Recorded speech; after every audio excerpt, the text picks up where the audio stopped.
Salut tout le monde, donc on part avec du Fireforge et en particulier les samouraïs. Alors là ils sont tous en rupture de stock parce que c'est le Kickstarter qui vient d'arriver, mais on peut penser que ça va arriver dans quelques semaines directement disponible à l'achat. Donc on a 5 boîtes. Les Ashigaru, les tireurs Ashigaru, on a les tireurs samouraïs, les guerriers samouraïs et la cavalerie montée. Alors il n'y a pas les généraux, etc. Mais on peut penser que ça va arriver petit à petit. Et donc c'est une super nouvelle, c'est du 28 mm, c'est en plastique. Et ça vient bien compléter la très belle gamme qu'avait Fireforge déjà. Donc moi je suis très heureux de cette arrivée. Voilà, ça me... j'ai envie de craquer, de me faire une belle armée en 28 de samouraïs. Mais je pense que je vais attendre un petit peu. Euh, d'autres avancées, voilà, je verrai. Mais j'avoue qu'une petite armée Takeda, ça me ferait envie. Donc on va quand même regarder un petit peu qu'est-ce qui nous est montré pour les boîtes. Euh, voilà, donc là on a un peu. Alors, donc ça c'était ce qu'on avait vu hein, sur la page Facebook hein, de Fireforge. On avait suivi ça l'année dernière dans les différentes news, donc on n'est pas très étonné de retrouver ça sur leur site. Donc vraiment sympa les posts, les dynamiques, c'est vraiment cool, hein. Franchement. C'est du tout bon. Dommage que les listes samouraï, par exemple, à l'art de la guerre, soient si nulles que ça. En particulier la dernière. Hein.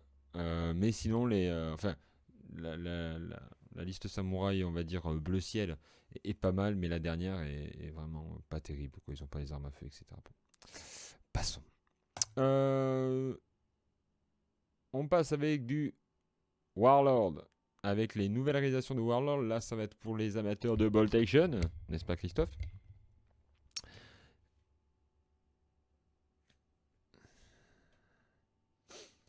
Donc il y a la Birthday Celebration, ce qui permet d'avoir des gifts offerts si vous commandez 120 euros.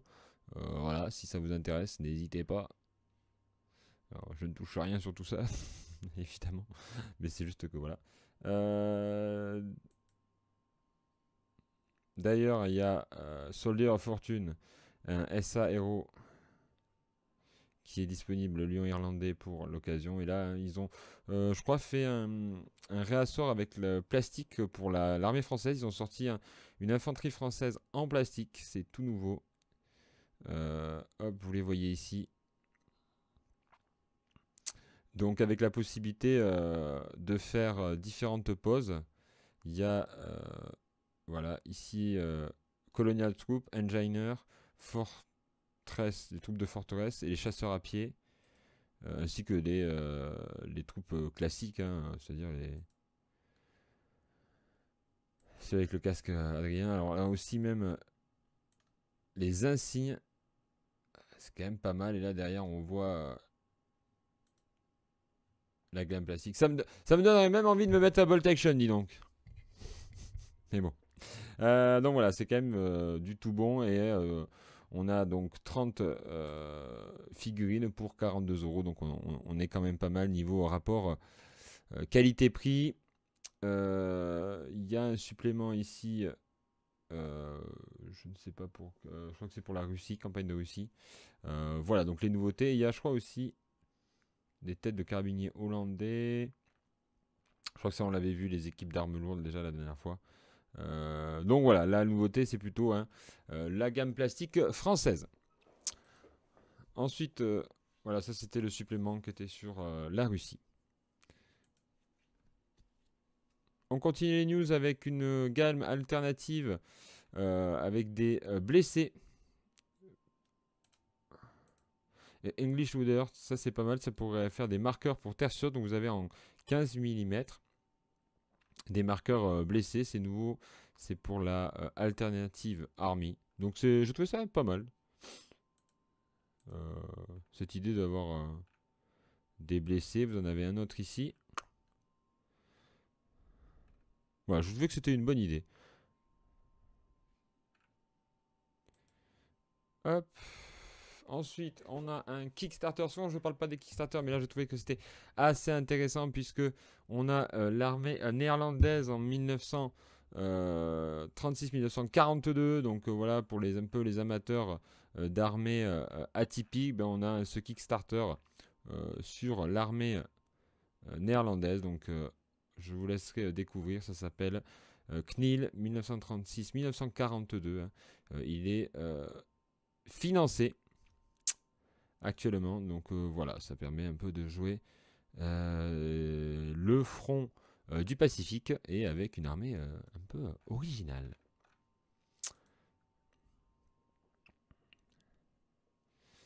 Ensuite, on place ici une figurine de marqueur pour Saga. Et d'ailleurs, on en a parlé tout à l'heure avec Coco. Donc vous avez ici une figurine de marqueur de fatigue pour Saga. Donc un petit peu cher, hein, puisque c'est 6 euros. Mais bon, ça peut être un petit goodies bien sympa. Donc un chevalier de Byzance au repos. Voilà, c'est chez Brother Vinny. Ensuite, chez Pendraken. Pendraken qui a sorti toute une nouvelle gamme d'ottomans en 10 mm. Alors voilà, ça existe. Hein, Pendraken qui est une très très belle marque de 10 mm. L'une des plus connues. Hein. Et là, ils ont fait, regardez un peu la qualité de ces figurines. En plus, c'est une période qui peut... Voilà, on voit quand même que c'est très très joli. Moi perso j'ai une armée sudiste pour la guerre de sécession qui est vraiment très sympa. Donc là on a voilà. Là après c'est 6 livres, 30 figurines. Hein, donc c'est vrai que vous allez pouvoir faire de la masse. Il y a les drapeaux qui vont avec, il y a les grosses bombardes, hein, comme tout joueur ottoman. Hein, voilà.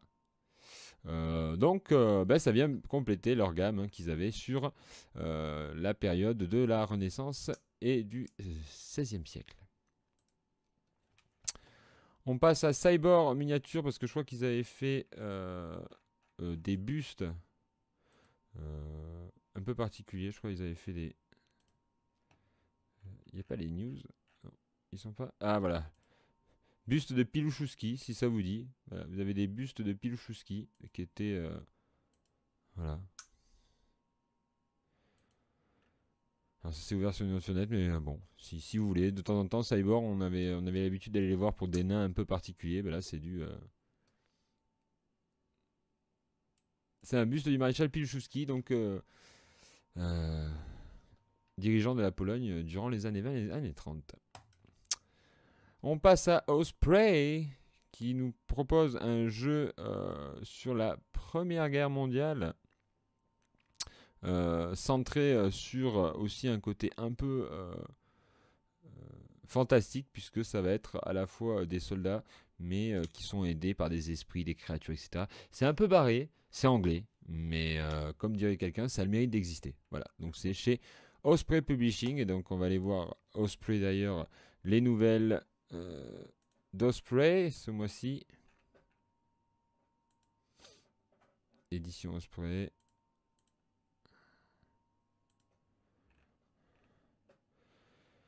Donc on a les tanks du rideau de fer, on a des destroyers. Hop.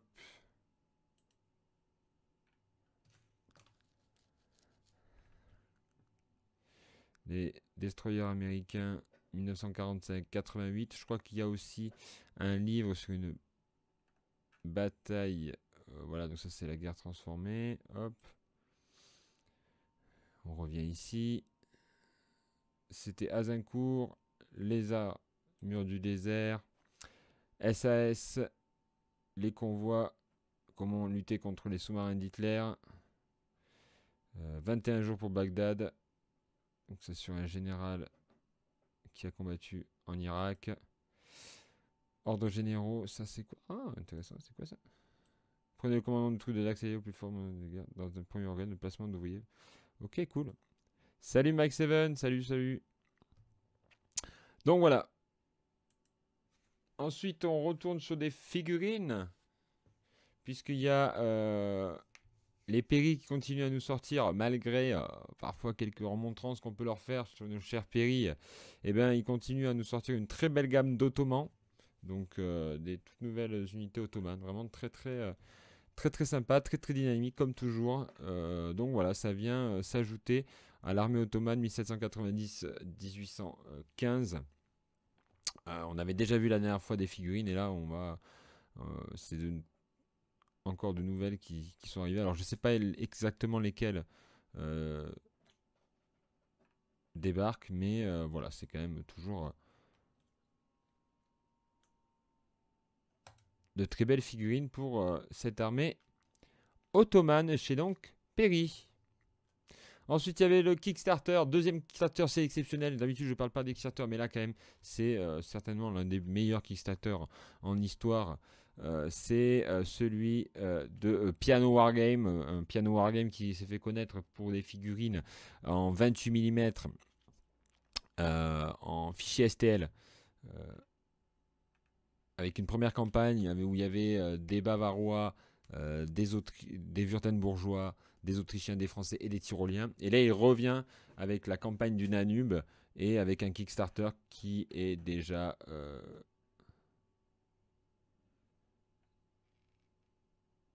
qui s'est fini le 11 octobre. Il y a eu 419 contributeurs qui ont engagé 66 000 euros. Donc voilà, ça a été un beau succès pour ce Kickstarter. Donc on peut penser que ça va arriver prochainement. Donc il y avait toute une infanterie française, l'infanterie de ligne légère, l'artillerie, etc. Des généraux, en plus des généraux un peu personnalisés. L'armée autrichienne en totalité, avec là aussi les différents commandants. Alors qu'est-ce qui a été débloqué? Voilà, vous voyez un peu ce que ça donne. On peut les imprimer aussi en 15 mm. Moi perso, je me suis imprimé en 15 mm. La cavalerie, ça a été débloqué. Des commandements spécifiques. La lande verte a été débloquée. Les commandements gratuits ont été débloqués. Les hussards ont été débloqués. Les hulans ont été débloqués. Les dragons autrichiens aussi. Enfin voilà, tous les. Il y a aussi ça. La mort du maréchal Lannes. Un guide gratuit pour peindre. Et voilà, ça s'est arrêté à 38 000. Donc voilà, vraiment très beau parcours pour ce Kickstarter dont on espère avoir des nouvelles très rapidement. C'est FT Miniature. Alors, je vais vous la montrer tout de suite. Paf! FT Miniature donc qui propose une gamme de figurines en impression 3D autour de la guerre de 1870. Elles sont disponibles sur la boutique des tranchées et barricades et là vous avez les différentes figurines. Donc très jolies. Alors là la peinture est pas exceptionnelle je trouve, c'est dommage. Parce que les figurines ont l'air... Celles-là elles sont déjà un peu mieux. Peut-être les yeux n'étaient pas forcément... pas obligé de faire les yeux. Mais quoi qu'il en soit, hein, je trouve les dynamiques très sympas. Là, l'impression, ça rend vraiment bien. Hop, vous voyez, en 3D, ce que ça donne.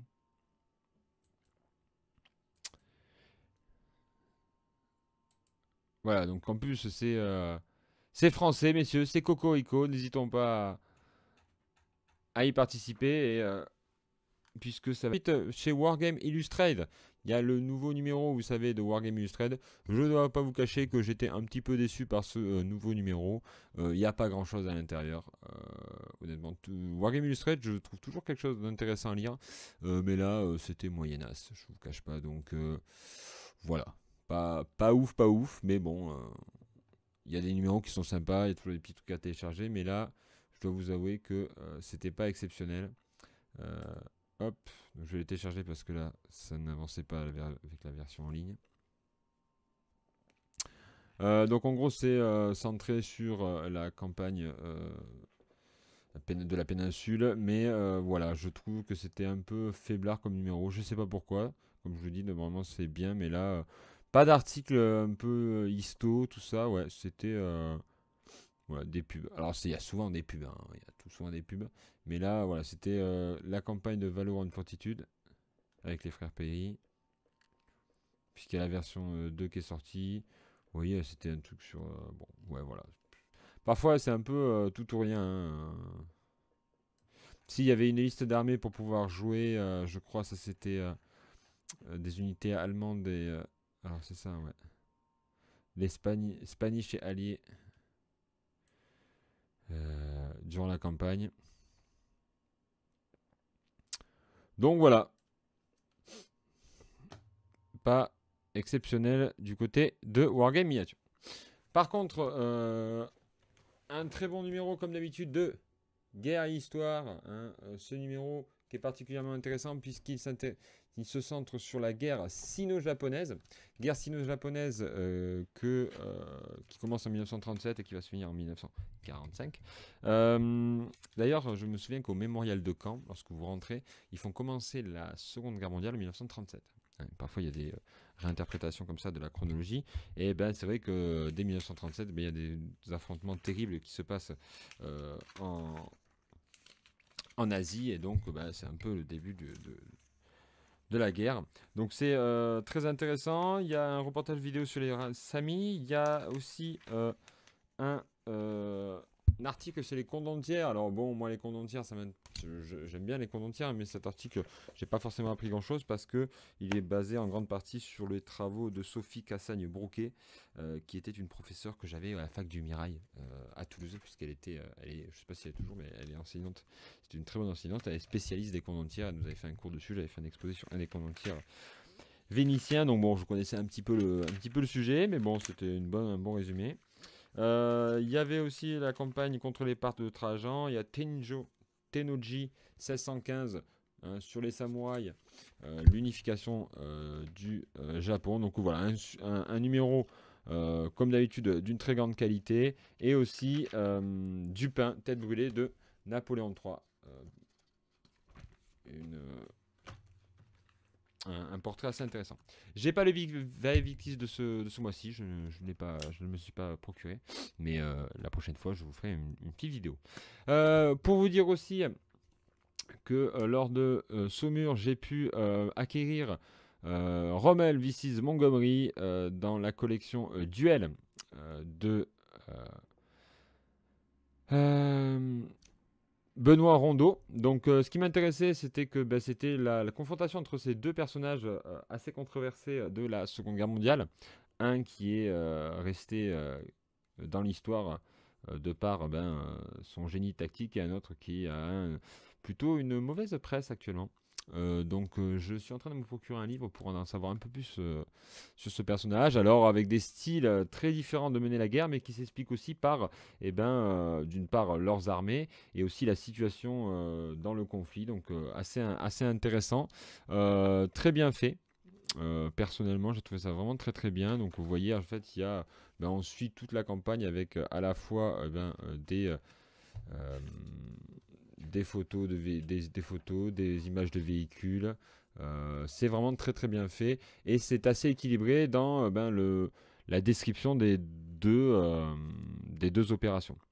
Enfin, des opérations que mènent les deux protagonistes. Maintenant, je trouve que ça manque un petit peu de cartes en fait pour suivre la situation. Quand on n'est pas franchement connaisseur de la campagne de Normandie, on aimerait de temps en temps avoir un peu une carte. Or là, je crois que dans mes souvenirs de lecture, il n'y en a pas. Donc j'ai été un petit peu déçu. C'est la seule chose que je mettrai un peu que je mettrai comme grief sur ce numéro.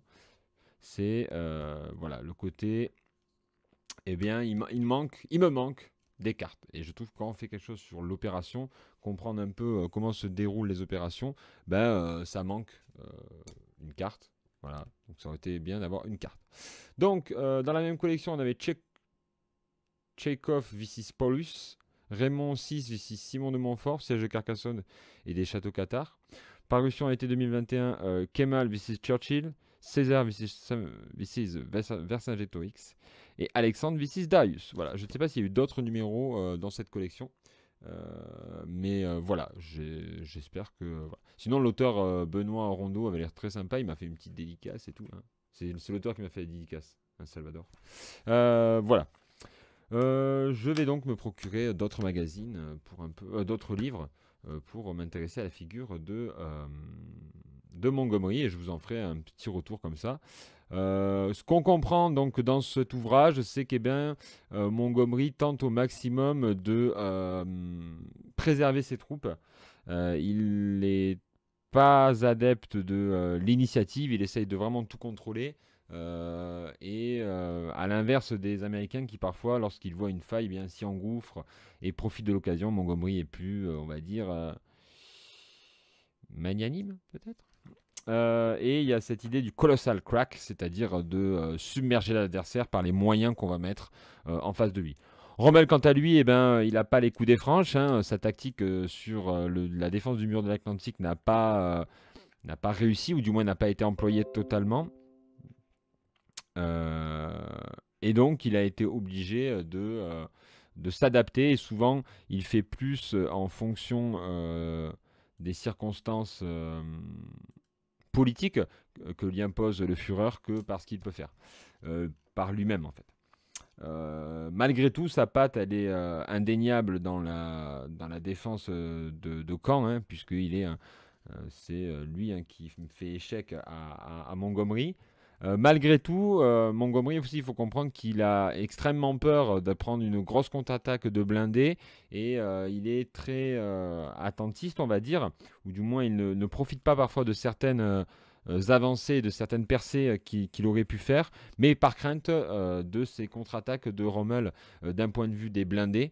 Or, Rommel n'aura à aucun moment le moyen de pouvoir mener de telles contre-offensives, mais ça reste dans l'inconscient de Montgomery, ce qui le bride un peu dans ses opérations. Voilà, en gros, à la fin, l'auteur, hein, Benoît Rondeau, fait un bilan en mode que finalement, c'est celui qui a perdu, qui a perduré et qui a laissé le plus de traces dans l'histoire que le vainqueur. Voilà, donc au final, assez, on va dire, ironique, cette confrontation entre ces deux hommes. Voilà.